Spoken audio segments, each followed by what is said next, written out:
How's it going, everyone? Starting up a new series today.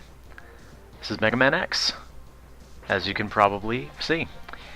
This is actually one of my favorite games, and one that I'm reasonably good at, so I figured I would do a little series on it. Essentially, these videos are going to be coming at you in 3 parts.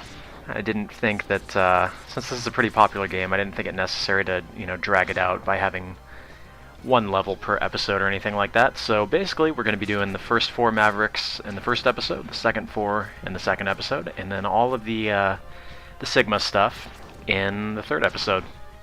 And then we'll be done. Yes, let's get hit on the first level. That's always good. So, what can I say about this game? You probably played it because it's pretty popular. And rightly so, because it's pretty dang good.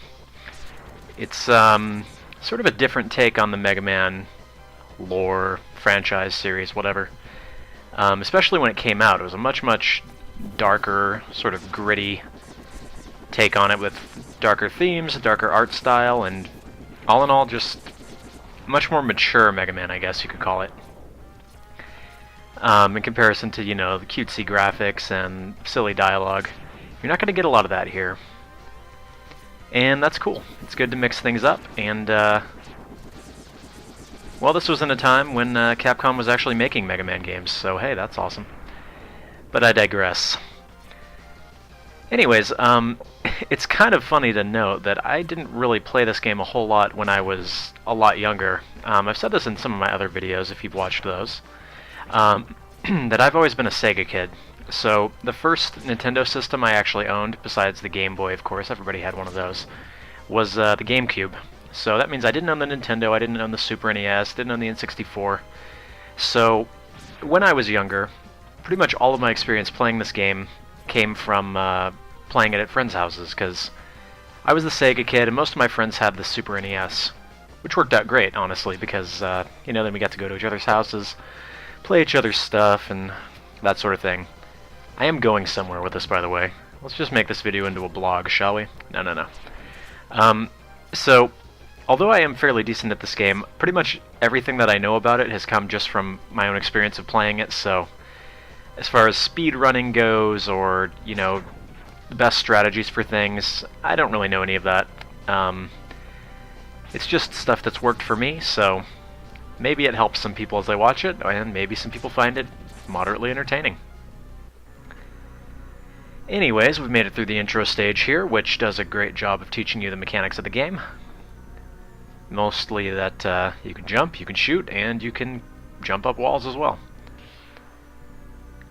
Now we're in for a rather vile boss fight. Yeah, sorry about that one. You may know if you've played this before that he's not actually killable, so might as well just let him beat you down.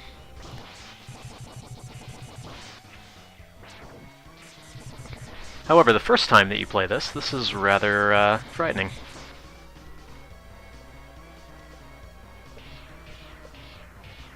Nice little awkward pause there, thank you. We're going to be skipping through most of the dialogue, sorry.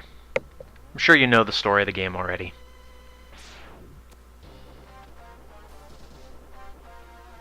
Man, Mega Man's sister sure is powerful. Come on, you knew that, you had friends like that who thought Zero was a girl. Good times, or perhaps bad times. I remember the first time that I played one of the later games, I got to actually play Zero. That was pretty awesome. Okay, through the intro stage. Moving on to Chill Penguin, of course. It's the easiest. I mean, shoot, the first time I played this game, I could beat this guy without taking a hit. He's pretty easy. Also, there's pretty much essential upgrade right away in his levels, so I'd recommend going here first. It's all in all just a good idea. One thing I haven't mentioned yet is the music. Granted, it's a Mega Man game, so that it's kind of a given that the music's going to be good. But maybe it's the nostalgia. But I feel that the music in X is particularly impressive. It's very, very iconic, and if I were to just hear it, walking down the street, I would immediately know, ah, that's Mega Man X. Probably why it's been remixed to death, but hey, that's not necessarily a bad thing.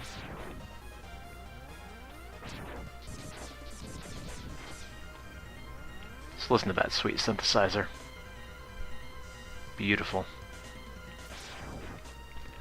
Anyways, this is a fairly straightforward level, not a whole lot of gimmicks. They didn't go for the whole you slide on the ice floor thing, which is probably for the best. Pretty much just gonna make your way through the level as normal. Until you come to the strange capsule. Now, I want you guys to listen when we come up to the capsule and tell me it doesn't sound like a phone vibrating. Right about now. I swear, when I was playing through this, every time I would look down at my phone. So here we have another example of the darker themes of the game. It's pretty much implied. I mean, they don't explicitly say it, but from seeing these capsules, you know that Dr. Light is actually long dead, and he's just talking to you through these holograms he made of himself before passing away, which is kind of depressing. But enough about that. Now we can dash. And this is pretty much the greatest thing ever, honestly. It's a much more effective way of getting around than the slide in the older Mega Man games. And all in all, you're going to be using this a lot. Now, quick little piece of advice. You may know, again, if you played this before, which you probably have, that you can dash in one of two ways. You can double tap forward on the directional pad, or there's actually a button that's assigned to the dash. And I would recommend using that button. The reason being that you can dash off of walls. And this comes in very handy when you're actually trying to avoid guys, or, well, mostly when you're trying to avoid guys. It's basically going to increase the distance that you can jump, as well as the speed with which you jump. And this means that you can sort of jump all the way across, say, a boss room, avoiding an attack that you otherwise wouldn't be able to. And we'll see some examples of that in this fight.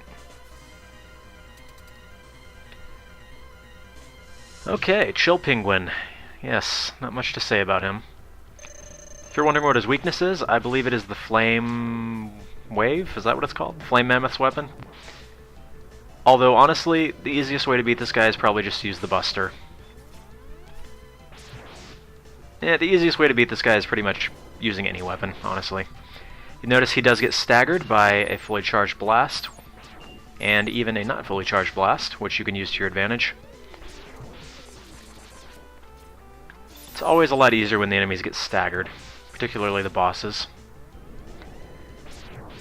Just a bit of general advice that you want to... Whoops. You notice here, I'm frozen for a good 3 or 4 seconds. He doesn't even touch me. There's that dash jump coming into play. So what I was saying is a bit of general advice. In a Mega Man game, any Mega Man game, if you have the choice of getting hit by the boss itself or the boss's projectile, you generally are going to want to get hit by the projectile, because typically that's going to do less damage. When you actually, touch the sprite of an enemy, that's when you usually take the most damage. Oh, look at that, he's dead. Victory jingle.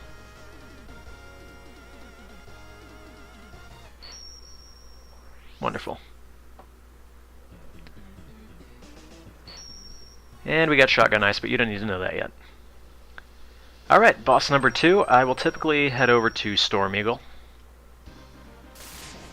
just because there are a few upgrades we can get now that we are in possession of the dash. And he's also pretty easy. By the way, we are now 9-10 minutes into the video, and I've not yet mentioned that this is going to be a 100% run, and it is also going to be a Buster-only run, with a caveat. It's going to be a Buster-only run until I get to the Sigma stages, because, fighting the 3 or 4 bosses per level and using the Buster takes a really, really long time. So, just in the interest of saving time, once I get to those, I'm going to start using the weaknesses. But first time through, all the bosses are going to fall to the Buster. I don't know what the heck I was doing there, but anyways. You may have noticed that if you go all the way to the top of this little conveyor thing, dash off to the left, you will get the first heart tank. Or at least my first heart tank, because that's the order I'm going in. Anyways, this level's going to throw a few more curveballs at you versus the previous level. Come on, go up. There we go. You're going to want to take this thing up, shoot through the window here, and that's going to get us, well, after we kill this guy, that's going to get us a sub-tank. Handy little device.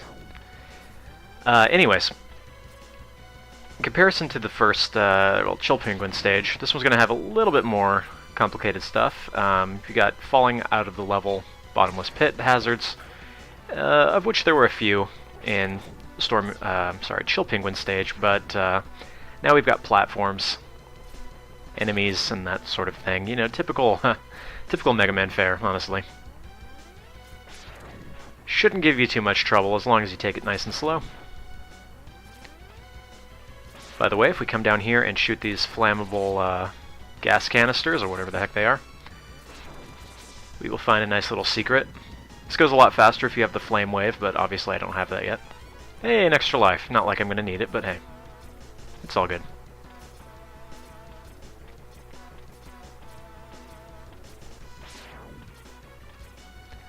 Alright, hop on down here, and we're going to dash across. Blow through these. And that will lead us to upgrade number 2. Check your phone.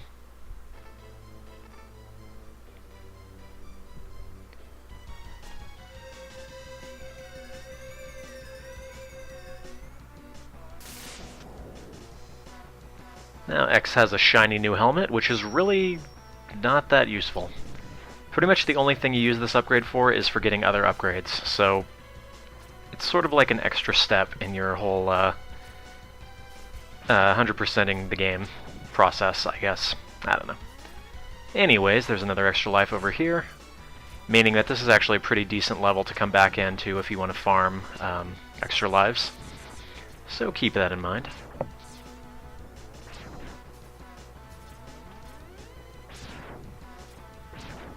Getting very near the end now. Watch out for these, because they will fall.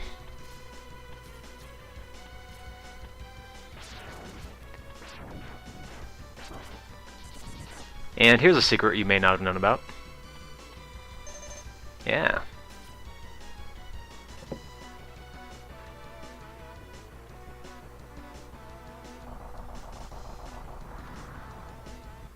Alrighty, boss number 2. This is Storm Eagle.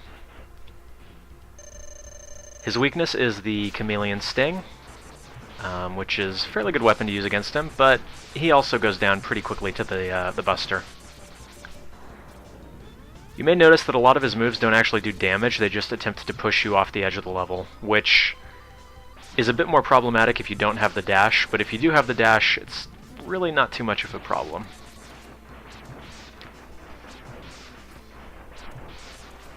As you can see.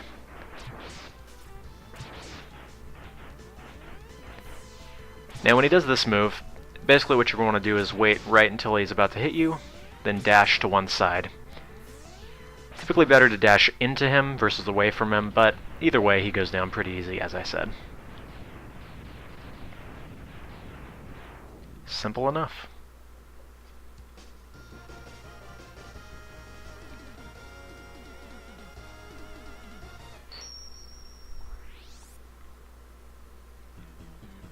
Alright, and that will get us Storm Tornado. At this point, I like to head on over to Flame Mammoth stage, as, again, there are a few upgrades that we can nab now that we have the other upgrades that we needed to get those upgrades. This is sounding like Zelda, isn't it? Also, once again, this guy's pretty easy. You may notice the ice on the floor. Well, this has to do with a cool little element to the game. And that is that beating the bosses in a certain order can actually have effects on the other stages. So we've got ice now instead of lava. If we had not killed Chill Penguin first, we would have lava. Alright. This one's a little bit tricky. You have to nail this one just right, but if you can kick off and then use the head upgrade, that will lead us up here to the next upgrade. The annoying thing about that one is that if you miss it, say you break the first block and then fall down, you pretty much have to restart the level, because then at that point you can't make the jump. And there have been many, many times when I have missed that one and had to start over. Fairly infuriating. At any rate, this is definitely an upgrade that's worth it. This is the Buster upgrade. It lets us charge an extra level, as well as charge any special weapons that we get from the Mavericks, so definitely worth it. If you do get frustrated with that jump and decide to just skip it, you will automatically get the Buster upgrade later in the game, but we will deal with that later. You notice there was another heart tank down there, and if we head on over here, there's actually another upgrade. So there's a lot of stuff here.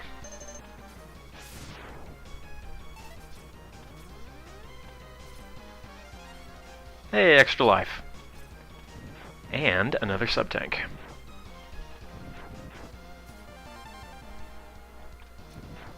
For anyone who doesn't know what the sub-tanks do, basically what they do is every time you get a health pickup when you have 100% life, they will fill up, and then you can go into your weapon screen and use them to recover some health. So pretty handy if you're having trouble with, say, a boss or something. And I will be using sub-tanks once I get to Sigma. Before that, no. As I said, I'm no expert at this game. I'm just fairly decent at it. So Sigma, yeah, he beats the crap out of me. But again, we will get to that when we get to it. Also, man, are these guys a pain.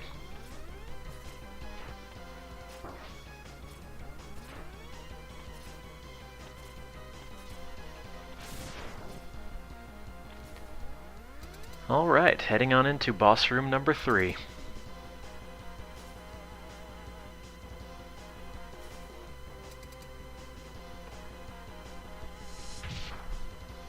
Got a nice little conveyor belt gimmick here, which is, well, it doesn't add too much to the fight, but it's nice that they added it, I guess. Okay, so what's your strategy here? Well, when he jumps, he's going to make you fall down, sort of stagger you for a second, which typically won't result in you getting hit unless you're standing right next to him. You see the effect of that right there. So basically you want to time your jump correctly or land on the wall. Other than that, he's going to shoot fire at you, drop oil on the conveyor belt, which can ignite if he then hits it with fire. And that's about it. He's not too hard. The main thing, again, is to avoid getting hit by him, so don't let him jump on you because that's going to hurt quite a bit. And with that in mind, typically you're going to want to dash under him when he jumps rather than just away.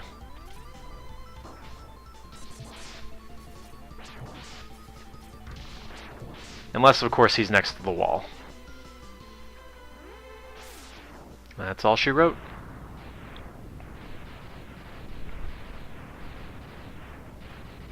By the way, don't you just love those 16-bit era explosions? How they sort of explode over time and the screen goes white and then they fade away. It's so great. I wish more games did that. By the way, his weakness was the Storm Tornado, but you don't need to know that. It's totally not just because I forgot to mention it. Okay, so at this point, we're going to do a little bit of cleanup. Head back into Chill Penguin stage, and we're going to pick up an extra upgrade. Don't ask me why I didn't edit out the whole part of the stage where we're trekking up to it. Hey, I'm sure you just really wanted to hear this song again, right? It's pretty good.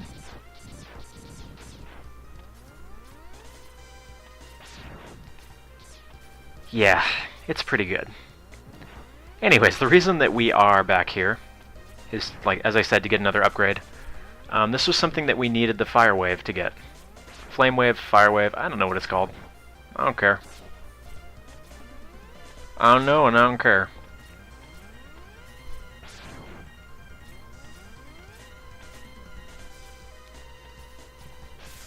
By the way, at the end of the second episode I'm going to do a little bit more cleanup, but at that point I'm going to be editing out the areas in between. So I'll just be showing where to get the upgrades rather than, hey, we're going to go through 45 seconds to a minute of the level beforehand.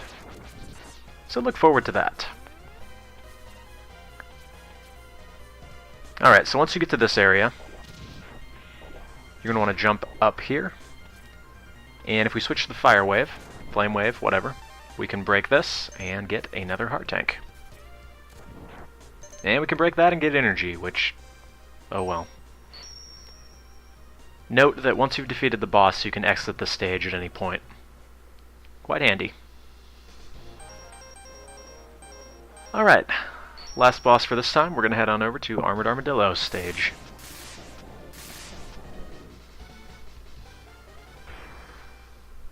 This guy's a little bit more difficult than the last three, but he's not too bad. Has a very cool level design, in that we get to ride on these things. And occasionally, we also get to jump off of them, which is kind of awesome. So obviously we got the mining theme here.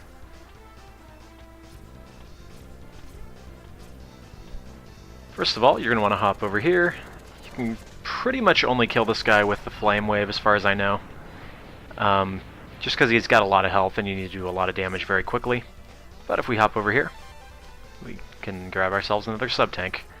You may have missed that one. That was one that I didn't know about for quite a while. Mostly because your first instinct is just to run from the guy.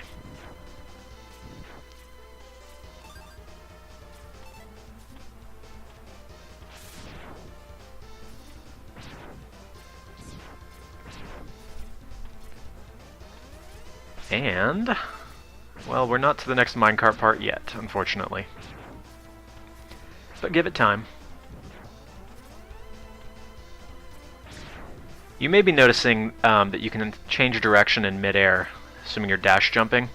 That's another reason that you want to use that dash jump. It's very, very handy.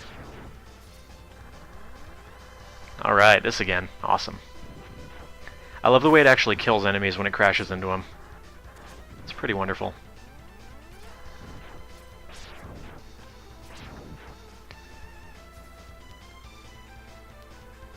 Okay, another one of these guys. We know what to do after falling on top of him and taking damage.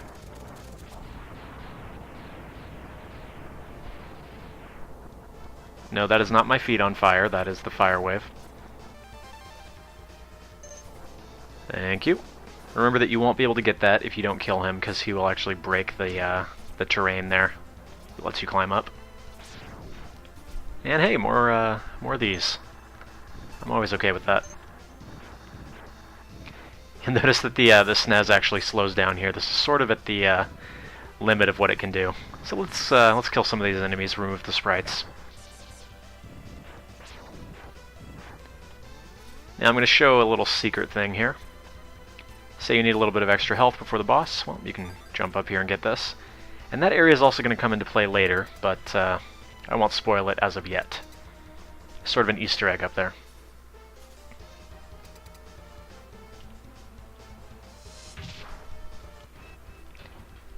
Alright, and we're up to boss number 4, Armored Armadillo. Now, the main factor in fighting this guy is to watch his patterns. When he does this, not such a big deal. When he does the rolling thing, it can be a little bit more difficult. Again, I would recommend dashing towards him most of the time, because although it doesn't make logical sense 100% of the time, it's typically going to mean he misses you. His weakness is the electric weapon, which is electroshocker or something. I don't remember what it's called. And that's going to make things a little bit easier for you because it's going to knock off his armor, meaning he can't block your attacks. But because we're going Buster only, this is what we're dealing with. When he blocks, I would recommend doing the sort of 2-shot burst that I've got going on there. One of them will typically break his guard. By the way, don't get hit by that because it hurts.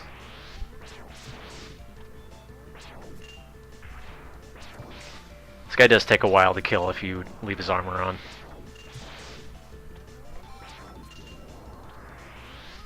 Other than that, not too much else to say. Pretty much, as I said, the most dangerous part about him is going to be the rolling move. Other than that, not a big deal. Hey, look at that. Let's just get hit by the easy-to-dodge attack.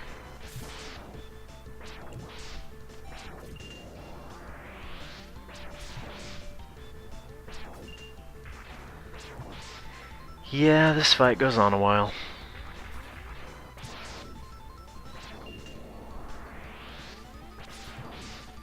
Mm-hmm. Mm-hmm. Alright, one more hit. There we go. Let's witness one of those beautiful SNES era explosions again. Wonderful.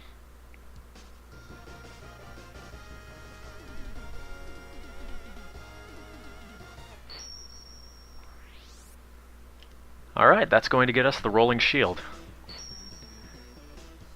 And that is also going to be it for episode 1. Hope you guys enjoyed. A little bit of a rocket run through here, but I will see you guys next time.